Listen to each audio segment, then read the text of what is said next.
C'est le dernier point de l'actualité dans Matin Bonheur pour ce jour. Bienvenue, merci de nous rejoindre.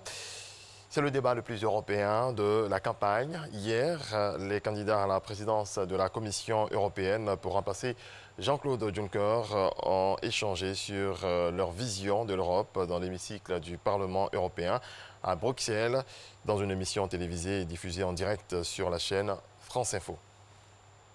La justice colombienne a ordonné hier la libération immédiate d'un ancien chef de l'ex-guérilla FARC, Jesus Sandwich, sous le coup d'une demande d'extradition des États-Unis pour trafic de drogue. La juridiction spéciale de paix chargée de juger les crimes du conflit armé en Colombie applique la garantie de non-extradition de Jesus Sandwich et ordonne au parquet sa libération immédiate. Le 24 mai prochain, Taïwan va entrer dans l'histoire. Taïwan deviendra le premier pays en Asie à reconnaître le mariage pour les couples de même sexe. Alors que les parlementaires débattent des détails de cette union, des couples se préparent pour s'enregistrer en mairie.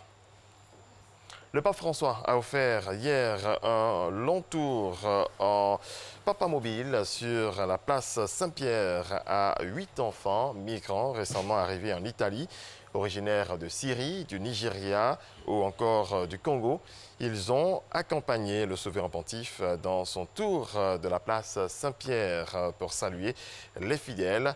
La papamobile s'est arrêtée plusieurs fois au cœur de la foule et le souverain pontife en a profité pour embrasser des dizaines d'enfants dans la foule, lui qui reproche régulièrement à l'Europe son insensibilité face à la crise migratoire. Parlons à présent de cinéma avec le 72e Festival de Cannes. Aujourd'hui, c'est Elton John qui est attendu sur les marches pour l'avant-première hors compétition de Rockman, le biopic musical dans lequel le jeune comédien Taron lui prête ses traits.